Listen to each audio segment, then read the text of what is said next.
Hey everybody. My name is Tad Hargrave with Marketing for Hippies. I'm here with my colleague Lev Natan, and we're talking about creating a bigger context for our business. If you've been following my work at all, you know I talk a lot about the idea of the platform, your business, what you're known for. That's the platform is kind of the DNA, the blueprints of your business. It's what makes your business clear or not.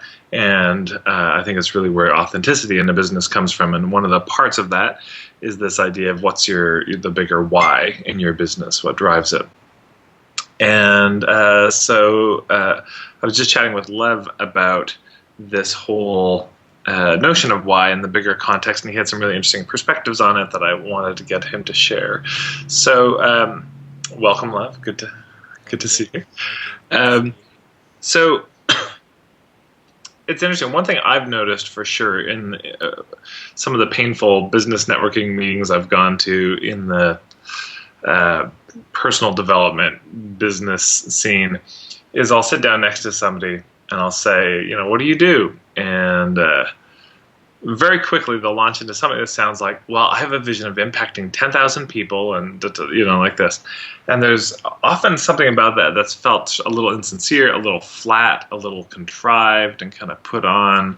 I didn't feel like I was really feeling them when they said it. It felt like they went to a workshop and somebody encouraged them to think bigger, and now they've got this, trademarked Yeah. vision that's theirs and theirs alone. I've had that experience, and I've also had the experience of it's become a big thing in the marketing scene. I think Suzanne Evans might have put it out first, but I've seen a number of people around saying, don't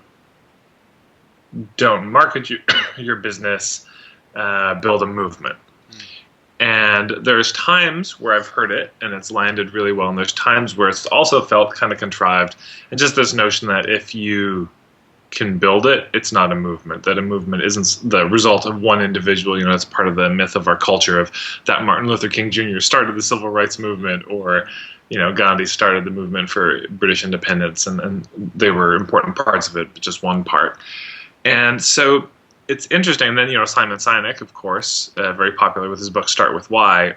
I'm encouraging people to consider the idea that people don't just buy what we do, they buy why we do it. And the deeper cause and purpose of our business often has a real impact on people's decision of whether to work with us or not. And that when people can, find that, one of the examples I use a lot in my workshops is this woman who did breast massage, helping women with breast health and important work. But it was interesting when we really dug into it. It was all about women's empowerment. It was about Mm. women's health, a good relationship with their own bodies, and it was about something that was so much bigger and richer than just the way she did it.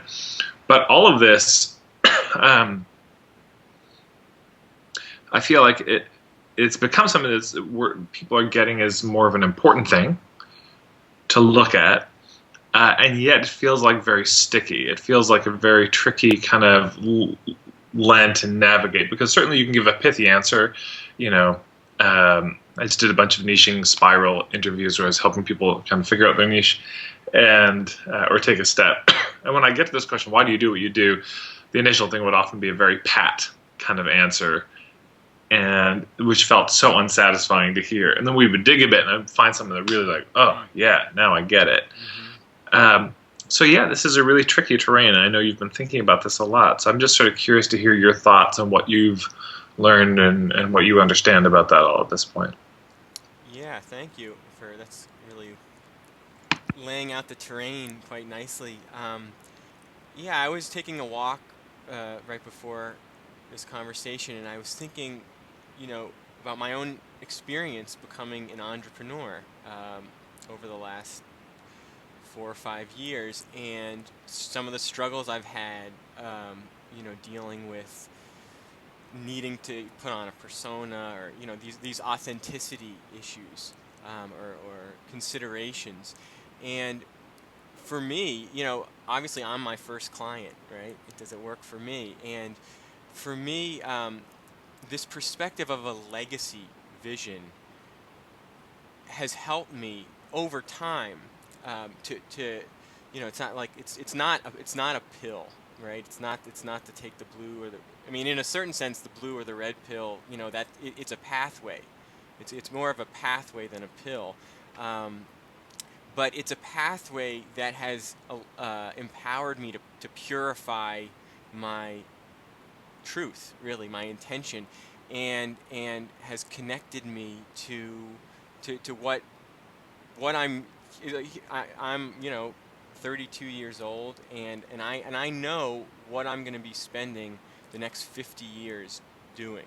I know clearly, and it has everything to do with the land that I'm living on, and it has to do with using this land to support a new kind of leadership in the world, and that's been developing this vision, this legacy vision, for the last 10 years, I could say, and so there's certainly been times where I've been fallen astray off my path, so to speak, but then I always get I think the first thing, this question of you know you know giving the pat answer versus digging a little deeper, this is digging a lot deeper, I guess you could say, and it's really, I think what would be helpful is to sort of explore this language a little, like what is a legacy vision, and I think it's important to make a distinction between a personal vision and then even a business vision and then a legacy vision. A personal vision is a lot of what you were talking about. 10,000. I want 10,000. People on my email list, or I want to live in a house like this. I want to have this kind of income, and that's essential. You can look at it as concentric circles. Where the legacy vision is the largest circle, and your business vision and your personal vision are embedded inside of it, is the way I would see it. And so if we're what are we striving for in our life? We're always working for something. If we're striving for a personal vision, then that's going to take us in a certain direction. It's going to give us certain action steps, certain ways of understanding the landscape. If the personal vision is then being mapped onto a business vision, like, okay, well, this is the kind of lifestyle I want, so in order to create that lifestyle, I'm going to create this business vision, right? We're going to get somewhere with that. If then we're saying my personal vision and my business vision is in service to a legacy vision, actually I'm actually sourcing all of my thinking and my thinking, my feeling, and then my action in my business, my communication, my everything, from beyond my deathbed. There's something different that is going to emerge out of that. So what's your website? How can people find you? Yeah, my website is themedicinetree.com. So yeah, themedicinetree.com, and that's the name of my business is the Medicine Tree Center. And that's, in a sense, that I was talking about, the old growth vision. In a sense, each of these old growth trees are medicine trees, is the way I see it. We each have our medicine. So, themedicinetree.com. Yeah.